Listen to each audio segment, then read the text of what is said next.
our focus was really just on student engagement. How do we get students more engaged? And project-based learning and interdisciplinary learning was one of those ways. 2 years into that program, I stumbled upon a book called The Power of Meaning by Emily Esfahani Smith.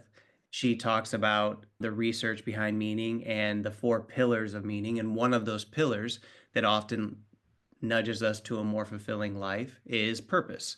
And she cites the great research from William Damon from Stanford that purpose is twofold. One, it's a contribution to others. It's something we do that gives back or contributes or uses our skills in some way to contribute. The second piece is it's somewhat long term. It's not something that changes every week, but there is adaptability too in 2 or 3 years. Purposes can change, but for the most part, they're a little bit more long term than just a simple act of kindness, perhaps. It was the power of meaning that really opened my eyes because I could not only understand the research, but I also saw firsthand in the Innovation Academy the kids that were the most engaged were the ones that had their thing. Whether it was a student named Simone who was really into music at that time and he was able to contribute through music and connect his projects to music, or Gabriel, who was a photographer and he got to connect all of his projects to photography. Their engagement and how switched on they were, I was able to see immediately, it's because they have a clear sense of purpose and they're contributing through that. And they've built up that skill over time. So it's not just something they're dabbling. This is where they get a huge amount of self-efficacy. And so that's where it all started for me.